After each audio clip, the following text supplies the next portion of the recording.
Assalamualaikum warahmatullahi wabarakatuh. Sahabat dakwah, alhamdulillah pada pagi kali ini kami tim Mencirim Syariah Channel berkesempatan untuk menghadiri kajian Ahad subuh yang biasanya dilakukan oleh Forum FKSN. Kali ini kami di Masjid Al Ikhlas ini, dusun 5, pasal 5, dusun 7. Insyaallah maka ikutilah terus perjalanan kami. Oh, mungkin ini diisi oleh Ustadz Puji, ya, Dokter Puji. Insyaallah ikuti terus perjalanan kami ke dalam. Oke, assalamualaikum warahmatullahi wabarakatuh.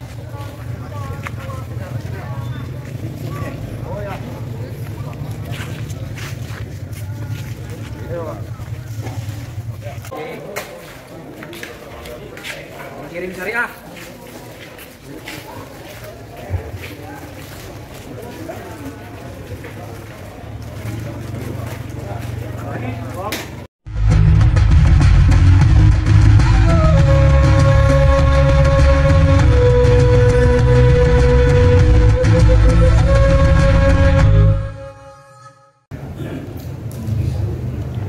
Bismillahirrahmanirrahim. Assalamualaikum warahmatullahi wabarakatuh.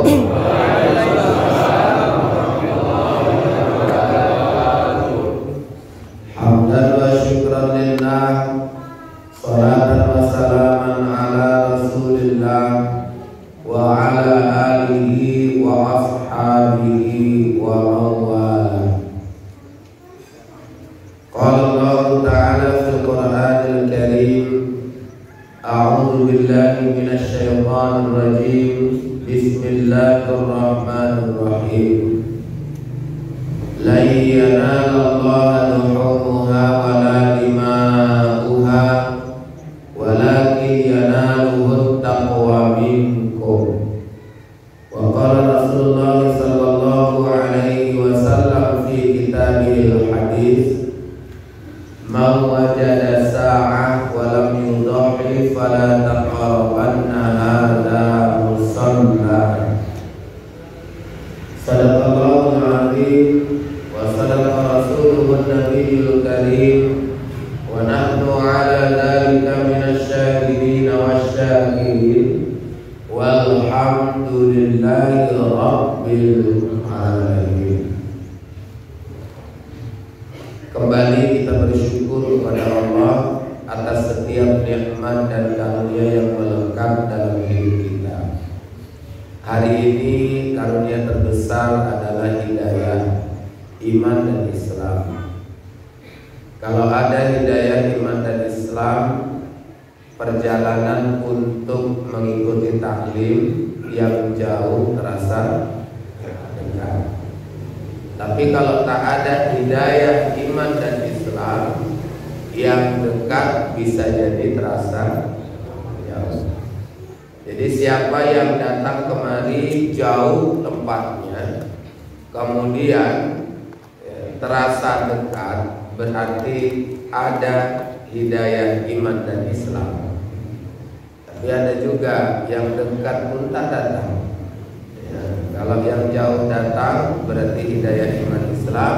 Tapi kalau ada yang dekat tak datang, perlu dipertanyakan. Salawat dan salam tidak lupa kita sampaikan kepada Nabi yang kita cinta, baginda Rasul Muhammad sallallahu alaihi wasallam. Mudah-mudahan nanti di yaumil mahsyar kita semua mendapatkan syafaat dari beliau. Amin ya rabbal alamin. Yang kita hormati Bapak Ketua dan pengurus Badan Kemakmuran Masjid Al Ikhlas yang hadir pada pagi ini. Kemudian Bapak Kepala Desa yang sudah menyampaikan sambutannya untuk kita. Ya memang kadang-kadang kata-kata ini sedap juga orangnya. Ya nggak ada paksaan. Tapi kalau ngurus surat nggak ada vaksin, jangan berharap. Aku dengarnya ini sedih aku. Walaupun saya secara pribadi pun udah divaksin. Cuman kan bahasa diplomasi pemerintah ini luar biasa ya. Makanya ada orang bilang memang bukan deso, ya, tapi ngeri juga Bapak Ibu. Ya, kemudian tadi sudah disampaikan supaya vaksin. Ya, saya pun dari Pujakesuma, saya sekarang ini sekretaris Pujakesuma Sumatera Utara. Nanti tanggal 24 kami juga mengadakan vaksinasi untuk 200 orang. Jadi siapa yang nanti mau juga, pada tahu program Pak Kades jalan, program kami juga jalan. Siapa mau ikut gratis nanti bisa menghubungi saya atau nanti rekam saya. Dan jadi Pak Kades, ya ini mudah-mudahan doa kita COVID-19 ini bisa berakhir. Tapi kalau ada yang nanya Pak Ustadz kapan siapnya, nggak siap-siap. Namanya penyakit ini nggak bisa bersih. Ya, penyakit kolera sampai sekarang ada, penyakit TBC sampai sekarang ada, flu burung, flu apa lagi, pokoknya yang macam-macam flu itu lah. Ya, sampai sekarang ada. Ya, jadi kalau seandainya ditanya kapan habis, ya nggak habis-habis. Ya, cuman tadi protokol kesehatan tetap harus kita jalankan. Makanya saya kemana-mana, alhamdulillah Pak Kades, saya pakai masker, bawa masker. Nah, itu kemana-mana untuk apa? Menjaga protokol kesehatan.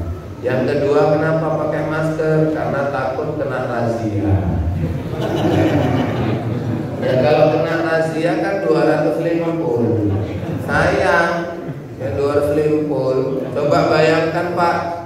Ya, kalau hari ini saya nggak bawa masker pulang kena razia, habislah. Tapi kalau di PSNM biasanya balinya banyak.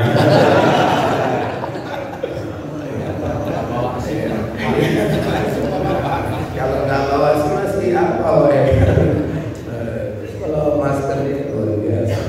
Tapi saya di Aceh kemarin itu nggak ada yang pakai masker. Jadi saya waktu ngisi khutbah di sana, ya mana mimbar saya tengok cuma saya pakai masker. Begitu turun, apa kata mereka? Di sini nggak ada pakai masker Pak Ustaz. Kenapa Pak? Nggak ada COVID sini Pak Ustaz. Kok bisa nggak ada? Karena nggak didata Pak Ustaz.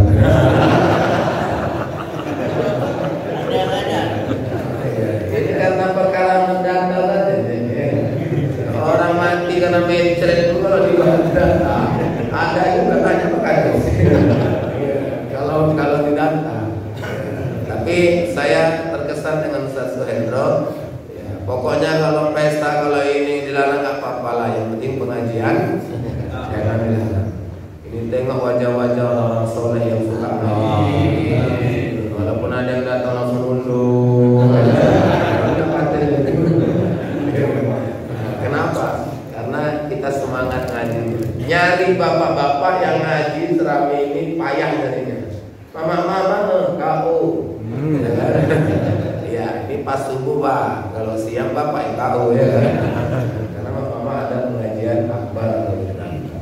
Kemudian Ustaz Hendro yang tetap istiqomah. Tadi saya tengok sempat rapat giginya. Dia bilang jangan nggak hadir.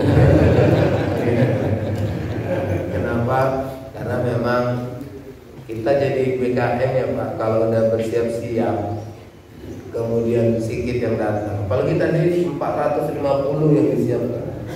Tiba-tiba yang datang 80. Ya, kalau kami sebagai Ustadz Pak jujur, kami suka kali kebanyakan. karena pasti bonusnya makin banyak. Jadi kayaknya kalau kami gini datang sih kirim bonus. Tapi kebersamaan itu yang penting. Mencari sahabat untuk dunia itu mungkin gampang, tapi mencari sahabat untuk akhirat itu lebih sulit. Dan kita ini akan menjadi saksi nanti di akhirat siapa saja orang-orang yang giat untuk taklim. Dan kita akan dapatkan hasilnya nanti di akhirat. Ya, kalau kita terus membersamai kegiatan taklim ini, insya Allah ya, bersama kita dalam kegiatan taklim, nanti bersama juga kita dalam surganya Allah. Jadi nanti kalau di surga tengok-tengokan, ya, mana nih jamaah FKSMM ini? Ya, kalau ada yang enggak di surga, panggil. Ya, Pak Ketua FKSMM, kalau nanti duluan masuk surga, tengok jamaah. Jangan hanya nyuruh datang aja, tengok-tengok nanti di surga. Ya, tengok, begitu nggak ada, ya Allah, mana nih jamaah FKSMM ini? Ya, yang selalu giat taklim ini. Kok belum nampak ini? Panggil ya Allah. Nah, bisa kita manggil Ustaz. Ya, Ustaz pandai-pandai lah manggilnya gimana ya.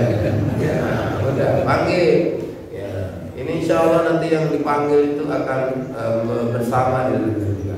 Kalau bapak-bapak duluan masuk surga, ketuanya nggak nampak, nah, itu jangan lupa lah. Ya, panggil Pak. Oh, salah Ustaz. Beda di kerjaan. Pak Kades tengok ada nggak? Nggak ada bosan. Udahlah, aku kemarin ikut vaksin malu aku.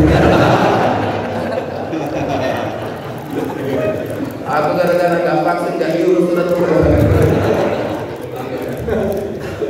Bosan panggil bosan. Kali ini Pak Kades. Dalam masyarakat aku makan ngomong gitu tadi aku tengok jemaah. Ada yang gini. Tapi ya, ini kebersamaan ini yang harus dibina karena mencari sahabat surga itu tidak gampang. Ya, mudah-mudahan kita tetap istiqomah dalam taklim ini. Amin ya rabbal alamin. Bapak Ibu, hari ini kita sudah memasuki hari ke-8 di bulan Zulhijjah tahun 1442 Hijriah. Udah 8 hari berlaku larangan memotong kuku dan memotong rambut bagi yang berkurban, ya. Jadi mulai tanggal 1 Zulhijjah sampai dengan kita berkurban itu dilarang memotong kuku dan memotong rambut. Larangan ini ada dua versi pendapat. Ada yang mengatakan larangan ini hukumnya haram, ada yang mengatakan larangan ini hukumnya makruh. Karena dalam kaidah usul fikih al-aslu fin nahyi lit-tahrim. Hukum asal dari sebuah larangan itu adalah haram. Ada lagi kaidah usul fikih menyebutkan al-aslu fin nahyi lil-kirahah. Hukum asal dari sebuah larangan itu adalah makruh. Dalam mazhab Syafi'i bahwa larangan memotong kuku dan memotong rambut itu hukumnya makruh. Tapi dalam mazhab Hanafi dan beberapa ulama yang lainnya menyebutkan larangan itu bermakna haram. Ya, jadi kita hanya ingin menyampaikan ini supaya mengingat-ingatkan. Pak Ustadz, udah kelamaan Pak Ustadz nyampaikannya. Ini udah tanggal 8. Aku kemarin tanggal 5 mau potong kuku aku. Ya, lama kali Ustadz nyampaikan. Bukan saya yang lama nyampaikan, tapi FKSM yang lama kali undangnya. Coba kalau diundang sebelum-sebelumnya. Ya, tapi enggak lah, kemarin enggak mengundang juga ya kan. Cuma saya nggak bisa. Ya, makanya dia makan ke minggu ini. Nah, jadi larangan itu kalau kita yang bermazhab Syafi'i itu bersifat makruh, ya. Kenapa kok dilarang? Ini kita tak jumpai dalilnya.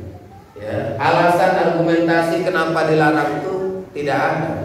Tapi kita bisa mengambil hikmahnya. Sama yang sering saya sampaikan, kenapa sholat mesti ada ruku? mesti ada sujud, nggak ada argumentasi ilmiahnya, tapi bisa diambil hikmahnya. Itulah yang disebut oleh Imam Al-Jurjani dalam kitab Hikmatut Tasyri' wa Falsafatuh. Setiap syariah itu ada hikmah dan filosofinya.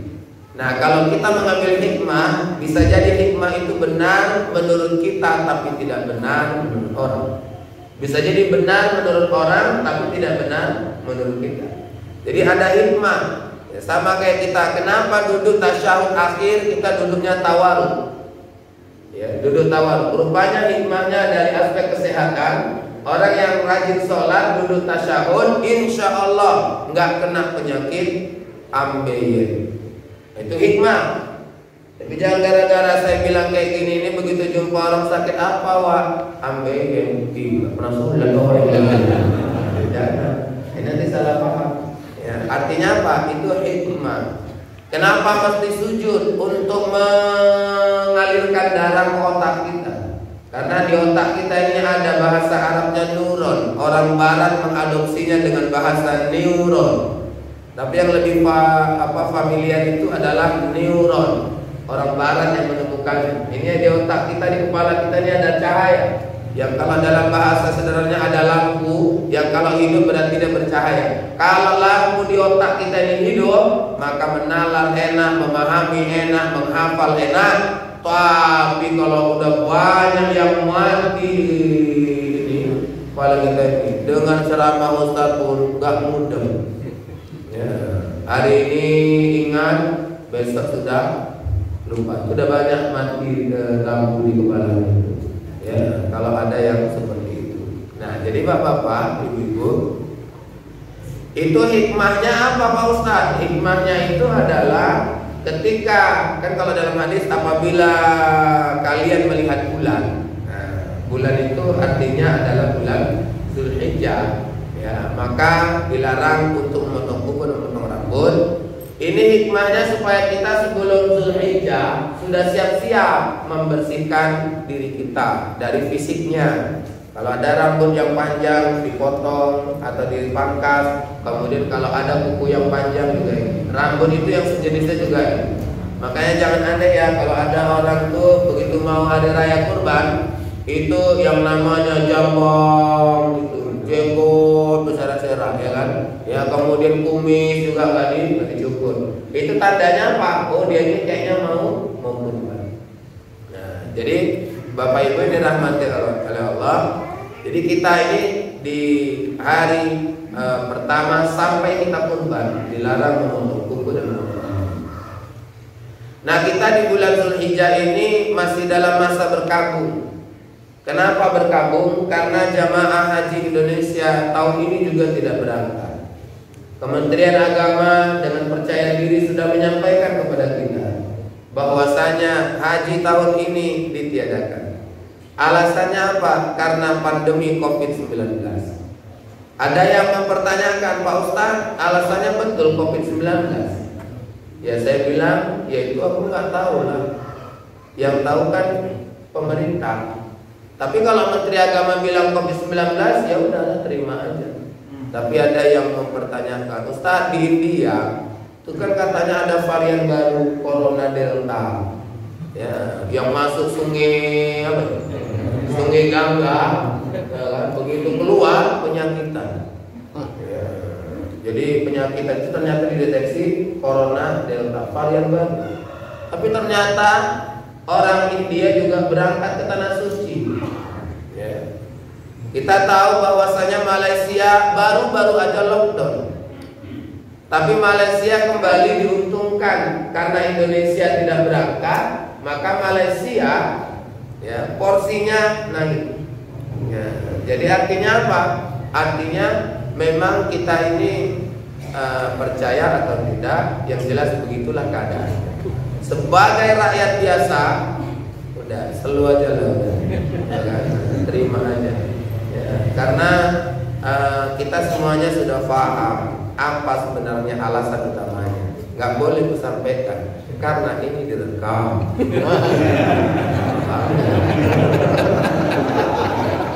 Ayo ceramah dia buka SMP pahit, direkam. Ya, saya padi-padi aja lah nanti. Ya. Maksudnya Bapak Ibu sedang kadang-kadang jamaah ini kan mancing-mancing. Kenapa Pak Ustaz? Kenapa Pak Ustaz? Udah itu aku nggak tahu. Ya, pancing lah so nggak tahu Pak Ustaz. Dipancing terus, ujung-ujungnya keceplosan. Mungkin ada utang yang belum terbayar. Makanya nggak. Ya. Bapak Ibu yang dirahmati Allah, walaupun begitu, ya, tapi kita tetap berdoa. Jangan lupa berdoa terus. Kalau dalam kondisi kita terzolimi, doa kita dikabulkan Allah. Ya, kalau memang ada yang mengatakan kami rakyat terzolimi, ya doa kita diijabah sama Allah. Ya, kenapa Pak Ustaz? Ya karena kan hadis bilang begitu. Doa orang yang terzolimi itu dikabulkan Allah. Tapi jangan minta zolimi orang. Ya, doa dizolimi orang itu dikabulkan Allah. Kau zolimi dulu aku lah. Ya doa aku dikabulkan Allah. Ya, tapi doa orang terzolimi. Nah kita doalah. Ya minimal ini kita doa lagi ibadah umroh itu bisa dijalankan. Kami travel ini galau juga. Saya kebetulan punya travel, ya travel umroh Nandara Fuadi. Ya di sini juga hadir perwakilannya Pak Arisan, Pak Arisan. Jadi Pak Arif mengirim sama saya nomor itu berangkat saja. Nah, jadi kami semuanya galau karena udah ada setahun lebih ini tidak berangkat. Jadi kita doakan mudah-mudahan tahun ini bisalah kita semuanya yang sudah daftar umroh bisa berangkat tahun ini. Amin ya rabbal alamin. Bapak Ibu yang dirahmati oleh Allah. Nah, sebelum kita masuk kepada hari raya Idul Adha, ada beberapa hal yang penting untuk saya sampaikan. Pertama bahwa Rasulullah SAW bersabda, tidak ada hari yang Allah paling cintai atau paling sukai kecuali 10 hari pertama di bulan Zulhijjah.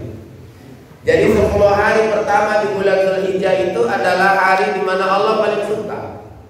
Bahkan dalam riwayat yang lain Rasulullah menyebutkan bahwa yang namanya ini 10 hari di bulan Zulhijjah, kalau kita melakukan amal kebaikan itu pahalanya sangat besar di hadapan Allah. Ada sahabat nanya, ya Rasul, kalau dibandingkan dengan jihad fisabilillah gimana? Rasul menjawab, lebih besar lagi amal kebaikan yang kita lakukan di 10 hari pertama bulan Zulhijjah ketimbang jihad fisabilillah, kecuali yang jihad fisabilillah dia tidak kembali alias mati syahid. Itu kalau itu nggak bisa menang. Tapi kalau jihad fisabilillah dia masih kembali, dibandingkan dengan kita beramal kebaikan di 10 hari pertama di bulan Zulhijjah, itu lebih besar lagi amal kebaikan kita. Makanya yang datang hari ini Ustaz Ferrani beruntung sekali. Kenapa? Karena kita melakukan amal kebaikan, kita taklim di 10 hari pertama di bulan Zulhijjah. Ini pahalanya lebih besar dari jihad fisabilillah. Hebat. Apalagi yang sebelah kanan sama sebelah kiri aku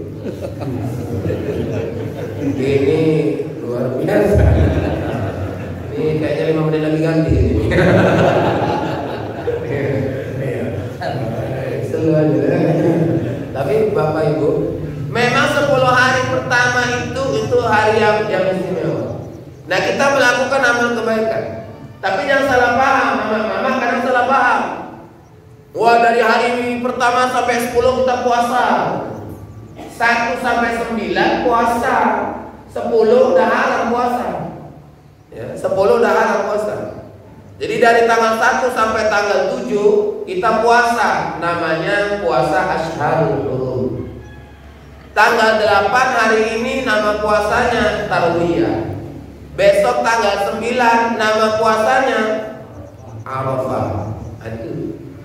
Jadi kalau kita mau puasa yang khusus namanya Tarwiyah itu hari ini, besok namanya Arafah. Pak Ustadz, ini kan ngaji Pak Ustadz. BKM udah nyiapin sarapan.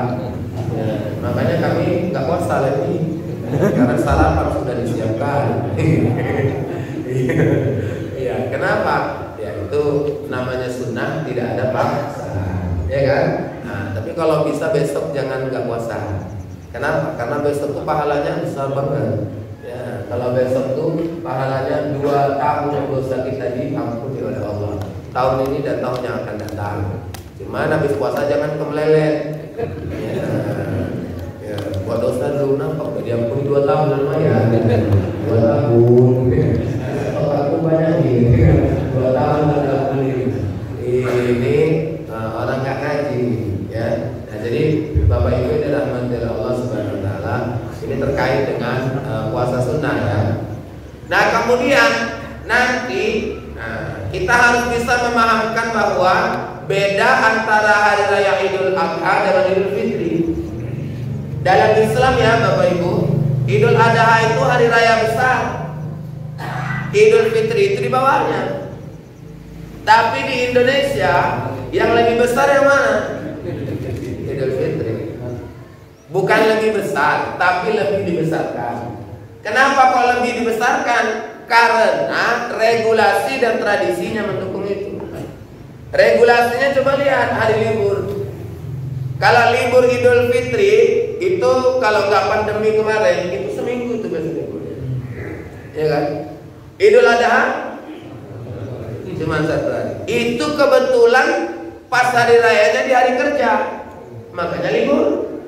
Kalau pas hari Minggu nggak ada libur. Makanya kalau kita memahamkan begini, hari raya besar itu bukan Idul Fitri, tapi Idul Adha. Ya, kalau Idul Fitri itu enggak hari raya besar karena takbirannya pun cuma 1 hari. Takbiran yang 1 hari itu pun, ya, ada yang menyebutkan setelah sholat Id selesai takbiran. Ada lagi ulama menyebutkan boleh 1 hari penuh sampai asar kita takbiran. Maghrib udah gak lagi. Ya. Kalau Idul Adha, ya, kalau yang kita tradisikan 4 hari kita takbiran. Tanggal 10 dan hari tasyrik 3 hari. Ya, 10, 11, 12, 13. Sudah. Ada lagi riwayat menyebutkan dari tanggal 1 Zulhijjah sebenarnya sudah disunahkan untuk takbiran. Cuman kalau awak buat di sini orang nanya-nanya, belum raya, ya. Ya, pikiran orang kan kalau takbiran itu untuk hari raya kan gitu. Nah, tapi oke lah. 4 hari itu pun udah membedakan kan. Kalau yang Idul Fitri cuma 1 hari, Idul Adha 4 hari. Itu kan hebat ya. Makanya hari raya besar umat Islam itu adalah Idul Adha. Itu yang harus melekat dalam pikiran kita. Walaupun tradisinya menunjukkan bahwasanya yang besar itu Idul Fitri, karena Idul Fitri ada tradisi tersendiri namanya halal bihalal. Halal bihalal itu tradisi yang di seluruh dunia tidak ada kecuali Indonesia. Itulah hebatnya orang Indonesia. Di mana-mana nggak ada kecuali di Indonesia. Loh, Ustaz, tapi itu bahasa Arab. Di Arab masa nggak ada? Nggak ada. Jangankan tradisinya mau ada di Arab. Saya waktu ke Tanah Suci, saya tanya orang Arab, apa arti halal bihalal? Orang itu pun nggak tahu artinya. Itulah hebatnya orang Indonesia. Buat istilah pakai bahasa Arab, malah buat pening orang Arab. Berarti ilmu bahasa Arabnya yang lebih pintar siapa tuh? Orang Indonesia. Cuma ada anehnya, orang Indonesia buat istilah pakai bahasa Arab, tapi orang Indonesia pun nggak tahu artinya. Coba siapa yang tahu artinya? Saya capek nyari referensi arti halal bihalal itu nggak ada. Nggak ada. Buku Quraisy Habib membahas khusus halal bihalal, tapi nggak diterjemahkan secara pasti apa artinya. Jadi ustaz nggak tahu. Makanya wajar kalau ustaznya nggak tahu, jamaahnya pun. Mama ditanya artinya naik tensi. Ya, begitu Lebaran, Bu mau kemana? Ditanya tetangga. Halal bihalal. Apa arti halal bihalal, Bu? Kalau aku pulang rumah halal bihalal itu. Ya, kenapa? Karena nggak tahu artinya. Kalau saya ditanya secara bahasa bisa saya ngertikan. Halal bihalal. Halal artinya boleh. Bi artinya dengan, halal artinya boleh. Halal bihalal berarti boleh. Boleh dengan boleh. Makin paham makin bingung. Makanya nggak usah diartikan. Ya, yang penting itu aja lah. Isinya 3. Yang penting isinya aja. Silaturahmi, saling memaafkan, dan saling berbagi. Itu semuanya ada dalilnya dalam Al-Quran dan Hadis. Ya, makanya kalau nggak ada silaturahmi nggak ada itu luar biasa. Orang sekarang banyak ketakutan silaturahmi. Giliran silaturahmi ketakutan. Gigi ke mall nggak ada takut. Ya kan? Mama, bu nggak wirid bu. Kenapa covid? Besoknya ke mall, dulu ke mall. Iya belanja. Giliran ke mall. Padahal ya bu, mana lebih banyak covidnya? Di mall atau di wirid? Di mall lah. Di mall lebih banyak covidnya. Kalau di wirid insya Allah nggak ada covid insya Allah. Karena mama di ngopi di wirid udah wudhu semua ya kan? Udah wudhu. Kalau ada wudhu berarti kan cuci tangan itu. Insya Allah bersih lah. Apalagi mama ini terkenal paling pandai menahankan wudhu. Karena kan dari zuhur dia udah mikir nih nanti asar aku sholat. Ditahan kan. Karena takut bedaknya hancur. Kenapa? Bedaknya bermerek. Ya, merek Wanda gitu loh. Tapi kalau bedaknya mereknya FIFA 05, itu bolak-balik ambil wudhu. Kenapa? Murah aja kok, ya. Mama mantan kan. Makanya kalau ada mama wirid kasih gini. Aku udah curiga. Nahan gua gini ya. Takut mau batal. Mama ini pecinta wudhu. Tapi itu juga Pak Kades. Kadang-kadang kan mama ini disuruh bawa masker nggak bawa masker, ya kan? Ya maklum aja kalau saya nggak usah dibahas. Udah slow aja nampak. Kalau dibahas sensitif Pak Kades. Betul, sensitif banget. Lagi kalau dibahas, ngapain dibahas? Yang bawa masker pun tengoklah letaknya di mana. Ada yang di dagu, ada yang di leher, ya, ada yang di dada. Nah, tengok bapak tuh di kuping berikan.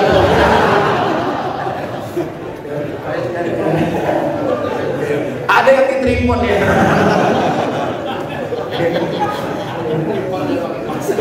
Memang bahkan pernah saya jumpa jamaah itu di depan, pakai masker tutup gini gitu. Nengokin aku serius sekali. Kutanya lah bu, ibu ku tengok serius sekali dengan aku ceramahnya bu ya. Bukan Pak Ustaz, sesat apa Pak Ustaz. Saya bahkan pernah ceramah di Bank Indonesia Pak. Pakai masker, macam Pak Kades sambutan tadi lah. Tadi dulu Pak Kades soalnya Pak jelas dengan Pak Kades. Cuma begitu ke dengan vaksin aku langsung connect. Jadi memang benar. Awak bahas tuh sakit aja orang. Itu payah ya kan Pak? Udah, yang penting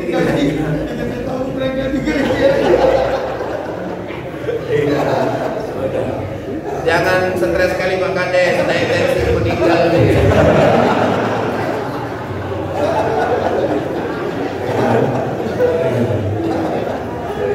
Yakin awak, ini antara dua jadi. Kalau aku nggak jadi Kades, bobrek ketek-ketek.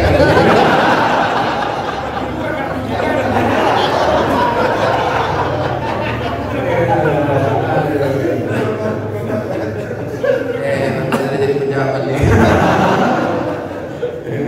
Tapi ya Bapak Ibu ya ini sekedar untuk pengamatan saja. Jadi silaturahmi itu isinya silaturahmi ya udah ya nggak usah dibahas. Ini kadang-kadang ada orang musil asal ada orang jalan bidah susah masuk neraka.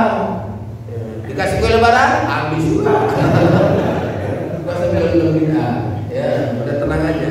Kalau mau makan kue makan ya kan dasar ribut tadi. Ya, tapi Bapak Ibu ini rahmat Allah, ini maksud saya begini dulu, jangan merubah mindset bahwa Idul Adha itu lebih besar daripada Idul Fitri.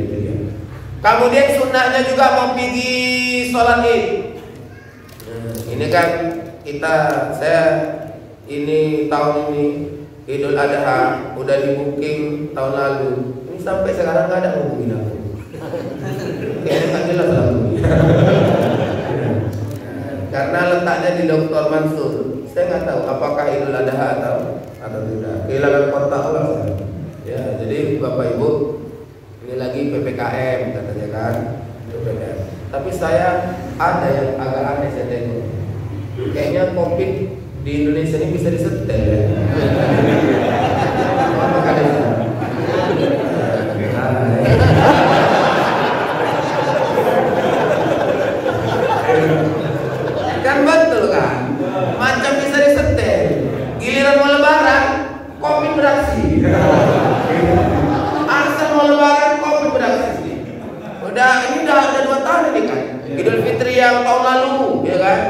juga mau lebaran, oh sibuk, apa sekat sana sekat sini ya kan. Idul Adha juga kayak gitu, Idul Fitri masuk lagi kemarin, Idul Adha masuk lagi ini. Itu memang hebat orang Indonesia ini, bisa nyetel-nyetel COVID-19. Begitu mau datang lebaran nih, datang ke COVID. Kalau saya analogikan macam orang kampung, ini yang nyetel COVID ini kayak pawang hujan. Pawang hujan kan hebat. Asalkan ada mau pesta, mulailah ini tim sukses pawang. Nah, kalau kita bahasa kerennya ini calo. Ada juga calonya. Ya, yang jadi pawang orang. Awak yang tanya, wah mau pesta wah ya? Iya, udah ada wah. Apanya udah ada? Itu wah berita hujan. Mau pawang? Belum. Wah sama wah wah. Kenapa? Oh dia pergi. Angkalah mau pakai pawang. Di wah di hujan nanti baru tahu. Ya kan? Udah habis tuh. Kenapa rupanya wah itu? Bawa tahu kemarin pesta di sana itu wah. Itu mendungnya udah gelap kali tua. Jadi gimana hujan? Gak jadi hujan wah. Kok bisa? Itu pawang tua digesernya hujan ke sana. Rupanya ke sana wah ada juga yang pesta wah. Ada pawang tua digeser lagi ke Jawa. Di sana ada pesta lagi wah. Ya ada pawangnya juga geser lagi. Jadi orang ketiga wah masih geser-geserin hujan. Yang penting siapa? Hujannya lah. Memang hanya kemampuan upaya kali.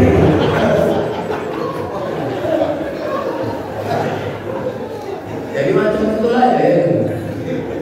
Ini toko itu tukang pawang. Ada juga kok yang pesta pakai pawang hujan juga. Pakai pawang hujan. Karena kita udah tahu jurus pawang itu ya. Sapu lidi, tusuk, cabai, tusuk. Pernah jadi asisten Pak ya? Ada siram garam. Begitu nggak hujan apa kan? Nggak hujan kan? Tapi begitu hujan, tengoklah muka tukang pawang. Macam orang bodoh. Wah kau hujan wah. Kau hujan wah. Ya, begitu ujungnya apa? Ini hujan nggak salah. Loh, tapi wah kawan, kok bisa hujan udah? Ini salah pengantin. Karena mandi dia. Makanya muncullah apa namanya mitos baru. Kalau jadi pengantin nggak boleh mandi. Wah kalau bau.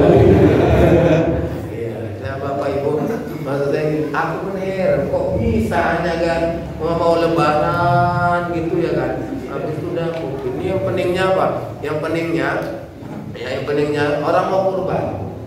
Saya ceramah semalam itu di Johor, cateringnya udah bilang, ya katanya ini kalau apa kurban katanya, ini nggak boleh ini apa ngumpulkan orang. Ya, kurban nggak ngumpulkan orang kayak mana? Ya, kasih ke rumah potong. Rumah potong sanggupnya berapa? Berapa ribu lembu yang dia apa kalau dihitung tadi meter saja. Ya, udah.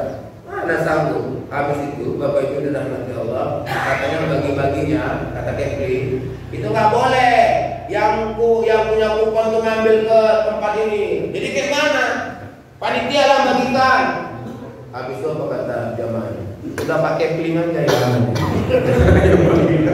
Karena kuponnya ada 500-an lebih, udah pakai Kepri aja, nggak apa-apa pakai Kepri ya.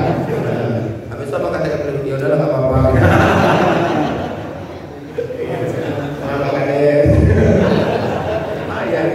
Ya kan? Tapi begini-begini ini memang kita paham ya. Ada hal-hal misi di belakang ini yang harus sama-sama kita paham. Jadi jangan sempat kalah. Saya kemarin khutbah khusus saya bahas tentang itu supaya apa? Kita ini semakin kuat lah dalam beribadah. Jangan sampai kita ini semakin lemah. Kalau yang dibilang Ustaz Suhendra tadi udah betul kali. Ya, PPKM bukan pembatasan apa? Pemberlakuan pembatasan kegiatan masyarakat, tapi perbanyak pergi ke masjid. Nah, itu keren tuh. Ya, perbanyak pergi ke masjid. PPKM. Ya. Ada juga pelan-pelan kamu malas. Oh, ada yang pelan-pelan dia. Tapi nggak mati lah orang ada sarapan.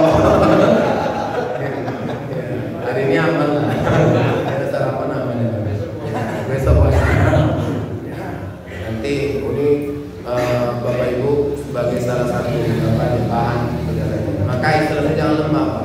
Kalau Islamnya lemah gampang ya, lama kelamaan nanti kita sendiri yang akan diotak-atik oleh keadaan. Memang kalau sudah itulah maka betul kata Ustaz Somad, kalau sudah kekuasaan di tangan maka semuanya bisa diatur. Ya kayak sekarang kan sistematis banget gitu. Sistematis banget. Ya, kenapa? Karena prinsip dasarnya ya dari kekuasaan itu. Orang sekarang mahasiswa itu tak ada yang berani. Ya, mahasiswa semua diam. Ya, kalau atau maklum lawa ya kan. Atau saya kalau jago ya. Ya, janganlah atau. Ya kalau mahasiswa tidak ada lagi. Kayak dulu naik bensin. Ya, itu ada yang sulam bibir lah, ada yang macam lah ya kan. Demonya besar-besaran, tapi sekarang sudah tak ada lagi. Inilah pandainya kekuasaan membungkam ini semuanya. Tapi Bapak Ibu, intinya kita dalam Islam ya jangan kalah lah begitu. Maksudnya kalau saya bilang tadi perbanyak pergi ke masjid itu sudah betul. Karena yang menguji kita ini sesungguhnya adalah Allah. Ya, maka kita harus kembalikan semua urusan kita kepada Allah. Dan kita harus memohon kepada Pak Ustaz. Udah 2 tahun ada yang kita Pak Ustaz doa kok belum terkabul juga ya Pak Ustaz. Sabar, doa kita pasti diijabah sama Allah. Tapi masalah waktu saja yang Allah tidak kasih tahu kan. Kalau kita doa dikabulkan Allah pasti kan. Tapi masalah waktunya kapan dikabulkan itu yang Allah menuntut kesabaran kita. Karena kalau setiap yang kita minta dikasih sesuai dengan apa yang kita inginkan, apa ya waktu yang kita tentukan, berarti kita mengatur Tuhan. Ya, kita mengatur Allah. Hanya kita dikasihlah batas waktu yang tidak ditentukan. Oke. Kemudian sunnahnya kalau Idul Fitri sama Idul Adha beda. Mau pergi ke masjid, kalau Idul Fitri itu sunnahnya sarapan. Ya, makan dulu. Baru pergi ke masjid. Kalau Idul Adha nahan imsak. Orang kampung sering nyebutnya puasa. Kalau nyebutnya puasa, padahal pada hari itu haram berpuasa. Dan pada hari itu juga kalau disebut puasa nggak cocok, karena puasa itu mulai terbit fajar sampai terbenam matahari. Cuman nggak apa-apa lah kalau ada yang nyebut puasa untuk memudahkan pemahamannya saja. Ya. Tapi kalau dalam bahasa yang ininya adalah imsak itu nahan. Jadi kalau kita Idul Fitri itu sarapan dulu baru pergi ke masjid. Kalau Idul Adha kita nahan, jangan makan, jangan minum, pergi ke masjid, turun khotib dari mimbar baru makan dulu. Cuman jujur kami para ustadz ini entah kalau Ustadz Hendra aku nggak tahu. Ya, tapi ngalamin hampir terbalik-balik. Terbalik-baliknya kayak mana Pak Ustadz? Contoh Idul Fitri kita di Medan atau di Deli Serdang. Giliran Idul Fitri, awak kan mau pergi ke masjid dan ngamalkan sunnah, sarapan dulu. Ya. Begitu pergi ke masjid sampai di masjid khutbah turun dari mimbar, itu rata-rata BKM setiap kami ngisi itu nawari sarapan. Pak Ustadz nggak buru-buru kan Pak Ustadz? Kenapa Pak? Ini Pak Ustadz kami BKM ada nyiapkan sarapan untuk Pak Ustadz di rumah Pak Haji itu. Kita sarapan dulu ya Pak Ustadz. Namanya Ustadz, mana berani nolak rezeki? Ya. Ustadz nggak ada yang nolak rezeki ya kan Ustadz? Mana ada? Kami dikasih bontot seneng kali. Kalau pagi ini ada pun seneng kali. Nggak ada nolak rezeki, nggak ada. Ya. Jadi artinya kami ikut juga sarapan, tapi dalam hati ini batin. Aku tadi jam 6:30 udah sarapan. Ini jam 8 setengah 9 disuruh sarapan. Berarti pagi ini 2 kali sarapan. Ya, 2 kali sarapan. Bapak Ibu dalam hati Allah, itu Idul Fitri. Seharusnya ini Pak melalui forum ini saya sampaikan, kalau Bapak mau mengamalkan sunnah BKM ini, bilang sama ustadznya, Ustadz di sini ya. Kami mohon Pak Ustadz, kami udah nyiapin sarapan untuk Pak Ustadz. Nanti jam 6:30 kalau bisa udah nyampe dekat lokasi masjid kami ya Pak Ustadz. Karena di rumah Pak Haji itu udah disiapkan. Nanti habis sarapan kita baru ke masjid itu baru namanya sunnah. Kita tunggu lah ya. Ya, tengok Ustadz nanti sini berubah kan. Pak Ustadz, ini ribet lah Pak Ustadz, orang mau ini lagi. Ya, kita pakai inilah profesionalisme lah ya kan. Yang takbirannya takbiran lah ya kan. Nah, yang ganti nyambut, bapak nyambut ustaz untuk sarapan sebelum pergi ke masjid, itu lebih besar pahalanya daripada nyambut ustaz setelah turun dari mimbar. Kenapa? Kalau nyambut ustaz sebelum ke masjid, sarapan itu sunnah. Tapi kalau habis turun dari mimbar, bapak minta sarapan, bapak sambut, itu udah beda nilainya.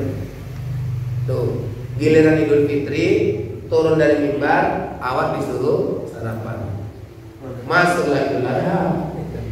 Giliran Idul Adha, dari rumah awak udah nahan, nggak makan, nggak minum. Turun dari mimbar, sunnahnya disuruh makan dan minum. Awak turun dari mimbar, nunggu mana lawan. BKM dengan lantang bilang, Ustaz izinnya Ustaz, kami panitia kurban, guru-guru Pak Ustaz, Assalamualaikum. Percaya diri kali. Ada yang cakap, ya kan bisa nanti Pak Ustaznya pulang sampai rumah baru sarapan. Iya, kalau awal yang tinggal di sini nih, tinggal jalan dikit nyampe rumah sarapan bisa. Ustaz, naik mobil dulu. Ya, di jalan memang gondok. Memang parah kali. Pastikan Pak Ketua untuk Idul Adha tahun ini, ya, yang ketua BKM ini, pastikan Ustaz turun dari mimbar udah ada sarapan. Walaupun bukan aku yang isi, aku ingin menyelamatkan kawan-kawan.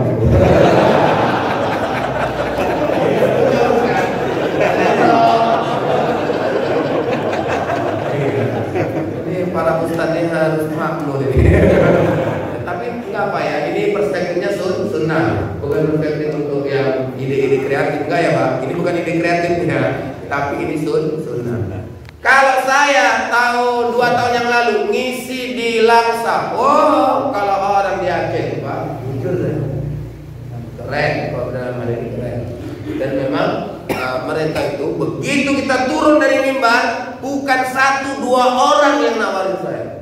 Hampir rata-rata, Ustaz sarapan dulu Ustaz, rumah saya Pak Ustaz.